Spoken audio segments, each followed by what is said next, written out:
This week, we're talking about motivation. You are listening to Love Your Job Before You Leave It, the podcast for ambitious, high-achieving women who are ready to stop feeling stressed about work and kiss burnout goodbye forever. Whether you're starting a business or staying in your day job, this show will give you the coaching and guidance you need to start loving your work today.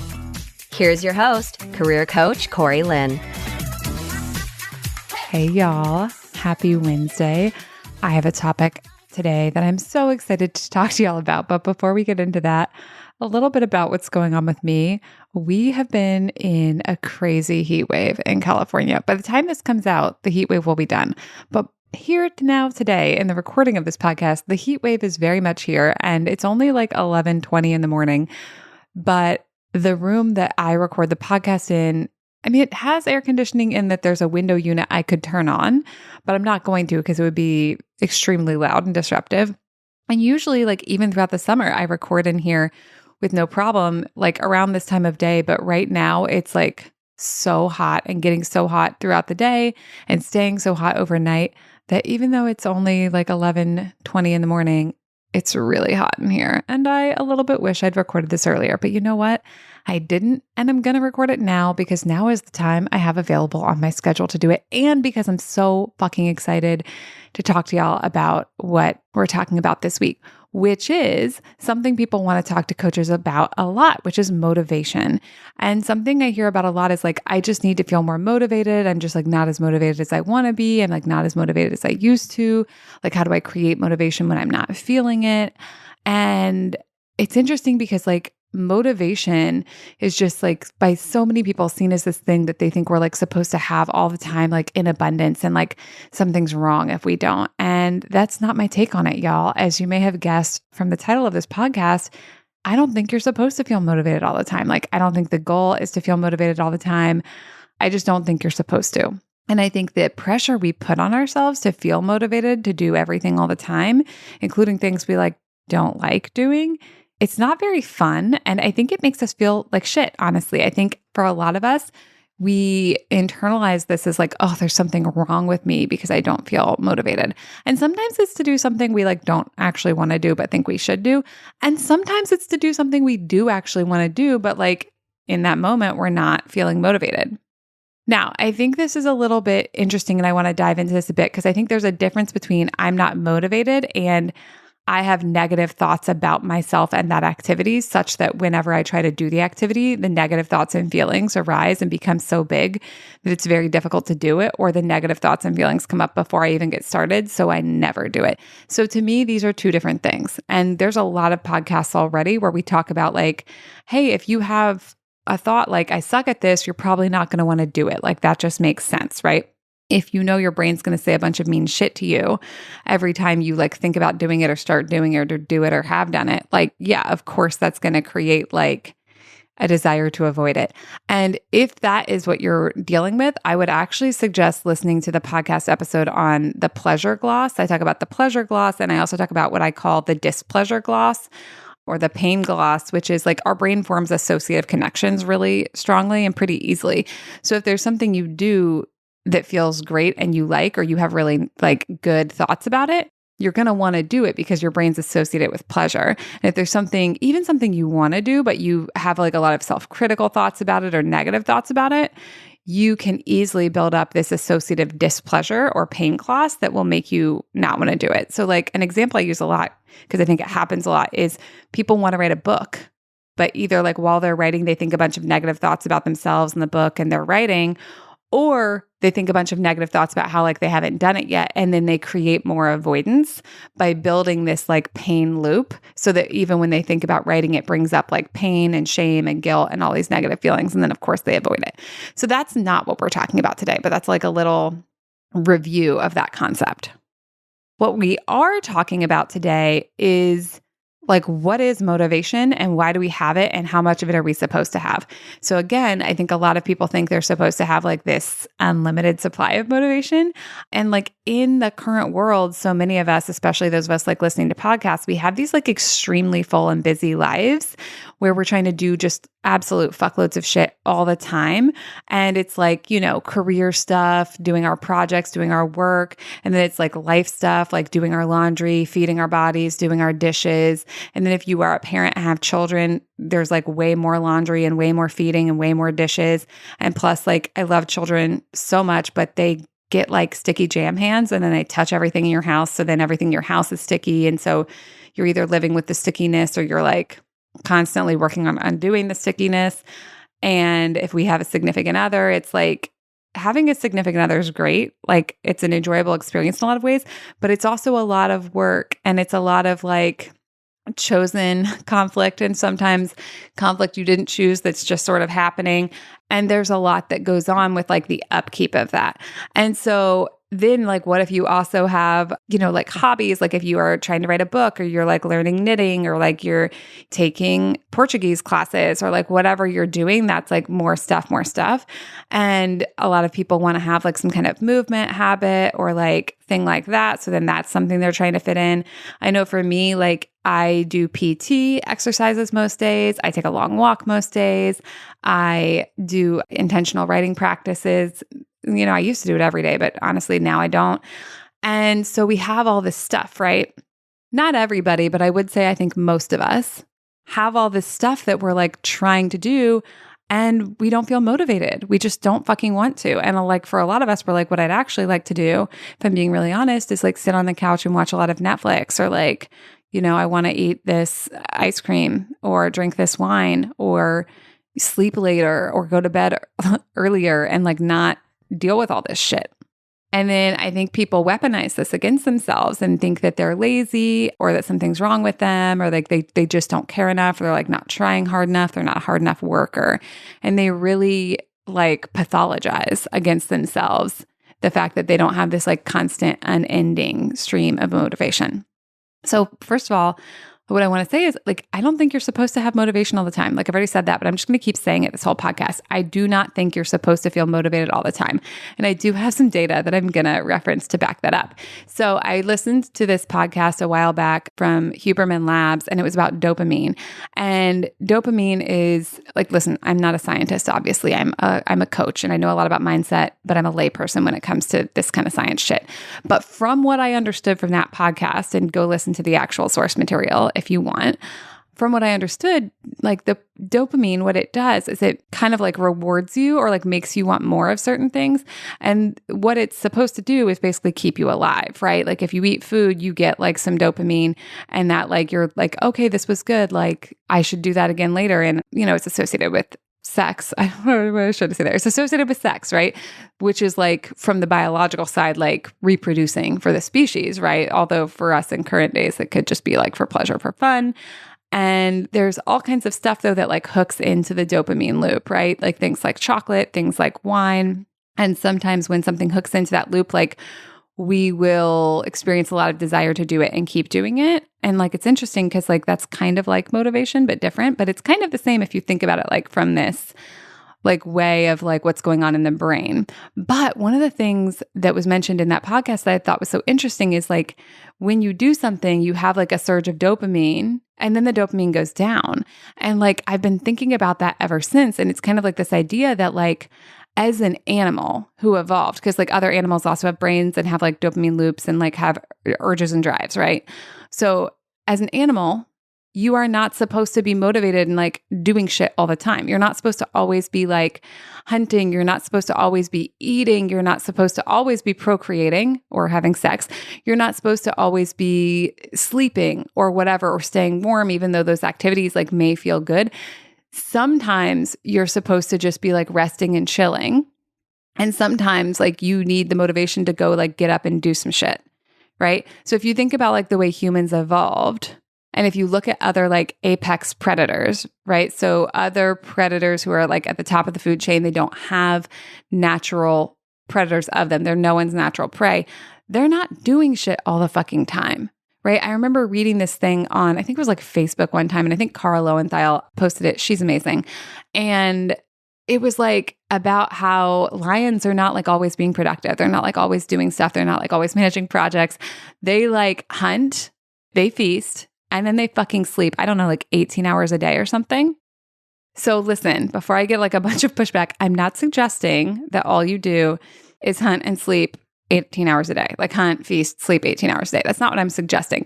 But what I am suggesting is that I think we have like an unrealistic idea of how much motivation we should have. And again, I think we weaponize that against ourselves and make it mean something bad about us.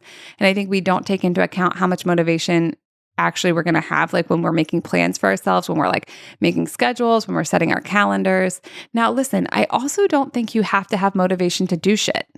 I was actually, speaking of Cara Lowenthal, I was on a call that's part of The Clutch. So The Clutch is Cara's membership program, which is actually amazing. I'm a member of it and I do highly recommend it. And it's a great coaching investment that is on the lower end price point wise. So if you're looking for a way to invest in coaching for a 2-figure investment versus like 3, 4, 5-figure investment, and by 2-figure, I mean like less than $100. It's less than $100 a month to join The Clutch. And I think it's a pretty great way to start getting into thought work if that's like the investment level you're at. And eventually I'd like to have some kind of offering like that, but I don't right now. So I highly recommend Cara's. Anyways, I was in a call in there and it was like, they're called Coop calls. So it's a call with just a bunch of the members. There's no like actual coach. It's like not an official thing. It's not an official offering through the program, but it's like all these people who get together who like love coaching and love thought work and want to talk about it and coach each other. And we were having this conversation and someone was saying something, and I'm not going to share that part because it wasn't important. But one of the other people in there said this thing that I thought was really brilliant and I thought would be really useful for this podcast. And what this person said was, what if wanting is different than choosing? And this person's name is Celeste H.G. Boyd. I totally was like, you're a coach. Obviously, what a brilliant question. Celeste is not a coach, but we will still link Celeste's information in the show notes because what a brilliant mind. And we want to keep up with people with brilliant minds and great questions. And we love to give credit to the people who inspire us on this podcast. So again, what if wanting is different than choosing? So I wanted to bring that up in this podcast because what I'm trying to say here is like, I do not think you're supposed to feel motivated all the time, but I do still think you can do shit even if you don't feel motivated. Like, I think we get this idea that like, in order to do anything, we like have to feel motivated. And I'm like, no, if we're only going to get a limited amount of that, and as like animals, we're only supposed to have a limited amount of that, like then expecting ourselves to have an unlimited amount of it or have it about everything we like are choosing to do doesn't really make any sense to me. So basically, you're not supposed to feel motivated all the time, and you don't need to in order to create an incredible life and career, in order to create a satisfying as fuck life and career. And like when you realize that you don't have to have motivation to do stuff and you can just choose to do it, whether motivation shows up or not, then you can stop attaching your worth to how much motivation you have. Because I think we get this thing that like, it's like, oh, if I have more motivation, like I'm better, that's better. But no. And like, if you're like a highly productive person and you're doing a lot, I think it actually makes sense that you probably are using your motivation and like not having as much of it left over, but you may still want to do other things. Like, I never feel motivated to go to the grocery store. I just choose to go, and I choose to go oriented on future Corey's happiness, because future Corey wants to have some fucking groceries in this house. Future Corey would like, we talk about this all the time, broccoli, cauliflower, right? Eggs. I love eggs. So I'm going to go to the grocery store and get those things. I'm going to choose to do that as a gift to my future self. I don't have to feel motivated. And I literally almost never feel like what I would say this feeling is of like motivation to go to the grocery store. I just choose to do it. Now, here's another thing. I also think a lot of us are sort of addicted to productivity. And I don't mean addicted in the clinical sense. I mean it like in a more just like casual, metaphorical kind of sense. I think a lot of us attach our value, our worthiness as a human to like what we're doing and how much we're doing. And so we expect ourselves to do a lot, and we expect ourselves to do it all perfectly, and we overdo. We overdo it at work. We overdo it at home. We overdo it in every area of our lives. And then guess what? We're fucking tired. We're fucking tired. You maybe hear like slap my leg. I was like, we're fucking tired. And when we're fucking tired, we don't want to do shit, right? So then of course motivation is not going to show up. So this is a pattern I see a lot where people will have been like performing and over delivering and like fueling themselves with like anxiety and stress responses for years, like 10, 20, 30 years of their lives. And then their brain and body get fucking tired and they're like exhausted and they don't want to do anything. And then they're like, oh, my motivation's broken.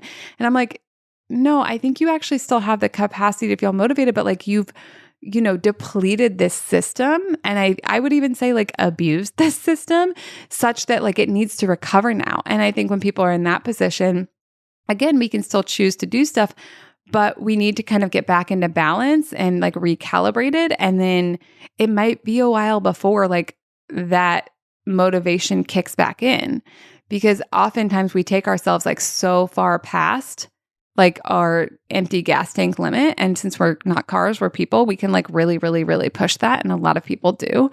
And so I think it's also important to say in this podcast, I think a lot of us need to like reset our relationship to motivation and have a different understanding of like what its role is going to be in our lives.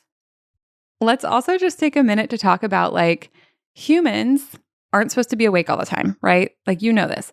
We kind of like the science says, like should be sleeping, I don't know, like 7 to 8 hours a night. And I don't usually use should, but like the science says the body does well on that amount of rest, right? And I think it is really different person by person. And there's books you can read about that too. But it's like, I think sometimes like we also think we're like never supposed to get tired the same way we think we're always supposed to feel motivated. And so my clients will be like, well, I'm tired. And I'm like, okay, but like you're supposed to be tired. Like literally, like you're supposed to get tired like every single day, right?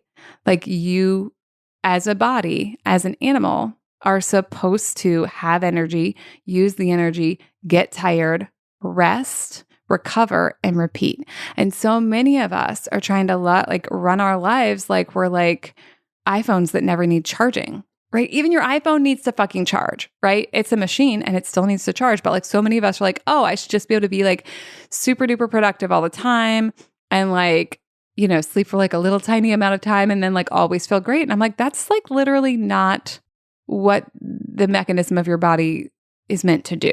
You are meant to get tired. Your motivation is meant to run out because you're meant to rest and recover and to not like exhaust and deplete yourself.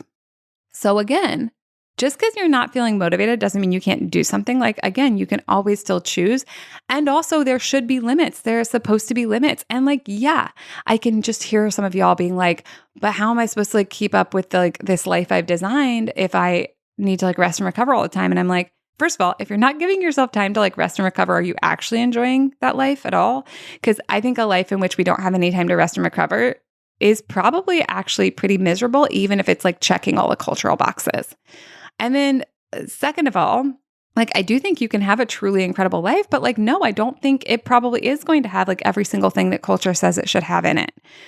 Like more is not always more. You know what I mean? I mean, like, listen, I like more is more. I get that. But like, it's not when we're cramming our lives full of stuff and then we don't have enough energy to be present for any of it. So I want to be really clear about what I'm saying here. Do I believe you can have an absolutely like thrilling, electrifying, satisfying as fuck life and career? Yeah, I do. I really, really, really do. But I don't think it's going to involve you being motivated all the time. And it's probably actually going to involve you doing a lot less than what you're doing now. Now, that doesn't mean you're going to get less impact.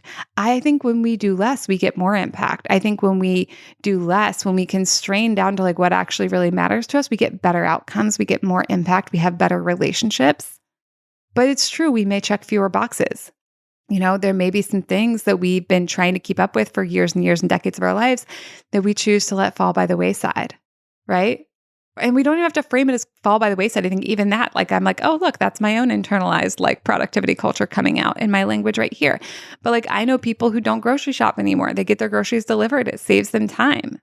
Like they were like, oh, that activity, not part of what I want to do with my life. They didn't want to like choose to do it when they didn't feel motivated. That's a beautiful thing. And for all of you, I can almost guarantee, I can't quite guarantee, but I can almost guarantee there's like tweaks like that you can make to your own life too, where like things you're forcing yourself to do that you don't actually like or want to do at all.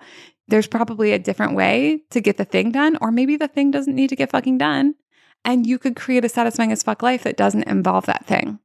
or that involves someone else being responsible for it in one way or another, whether it's someone you pay or like you make some kind of negotiation in your household to have someone else do it. So what I want you to take away from this podcast most of all is just like, honestly, a sense of relief. Now, you might not all have that. Some of you actually may feel extremely fucking stressed out by what I'm saying in this podcast because you may be really hooked in still to the idea that like you need to be super productive to feel good about yourself. I get that. Like, I also want to be super productive. And why do we want to be productive at all anyways? We usually just want to be productive so that we can like think we're doing enough and feel good and like enjoy our lives. And sometimes choosing to be less productive is actually what's going to get us to that place instead of like spending all of our lives with this endless to-do list. Because have you ever noticed, even if you get everything done on your to-do list, your brain just adds more shit to your to-do list? Like that's a hamster wheel that's never going to take you to the place you think it's going to take you to. And I think the sooner we realize that, the sooner we can have and start to build our actually truly satisfying as fuck life versus that imaginary life where we finally got it all done and everything's taken care of. Life is cyclical. A lot of stuff, as soon as we get it done, we just have to do it again. So like when we're rushing and trying to cram everything in, we're just like making ourselves run on the hamster wheel faster. It's not more enjoyable and it doesn't create better outcomes. So again, I invite you to just like let this be a relief. You can have a wildly satisfying life. You can have an intoxicatingly satisfying career. You can have a great time with both of those and so much more. And you don't need more motivation than you have. You're not supposed to feel motivated all the time. You can create a magical life without more motivation. And I can help you do it. And there's 2 ways I work with people to help them do it. One way is in Satisfied as Fuck, which is my small group coaching program when we're doing consults for that now. And it's an extremely wonderful place to be with like the most incredible clients. And we're working on truly being able to feel satisfaction because a lot of people, it sounds easy, but a lot of people really struggle to actually ever feel satisfied no matter what they achieve. And then we're also working on making the big and small changes to your life and your career and anything else to make it more of what you want it to be, but partnered again with that ability to feel satisfaction when things go well, which so many of us don't have. That's one way I'm going to work with people. As I said, the consults are happening now and the next cohort will start in January. And then the other way to work with me is as a one-on-one client. And for my one-on-one clients, for SAF, for Satisfied as Fuck, it's like a group, it's a community. We grow and learn by seeing each other and by being witnessed and by being inspired by each other's coaching. And it's a really wonderful place to be if you want to like learn from other people's coaching and be part of a community doing the same work. And it's not the right fit for everybody. So the one-on-one coaching is for people who want a very unique, tailored, customized experience that's all about them and everything that they're working on with a lot of individual attention and the ability to get coached on multiple things every week and to have my undivided attention. So some people are going to be a really good fit for SAF. Some people are going to be a really good fit for one-on-one. There's probably a few of y'all out there who would be a really good fit for both. If you really love coaching and want to have both in your life, that is an option. And there's lots of other coaching options out there besides just mine if there's something else that would be a really good fit for you. But working with a coach is a great way to take the things we talked about today to a deeper level. And if you want to do that with me, I would love to do it with you. And if not, I wish you all the luck and all the best in your journey because I want you to have the exact coach who's right for you, whether it's me or not. But most of all, this week, what I want you to do is love yourself as the human you are, who sometimes feels motivated and sometimes doesn't. All right, that's what I got for y'all this week. Have a great week. I'll talk to you next time. Bye. Thank you for listening to Love Your Job Before You Leave It. We'll have another episode for you next week. And in the meantime, if you're feeling super fired up, head on over to CoreyLynn.com for more guidance and resources.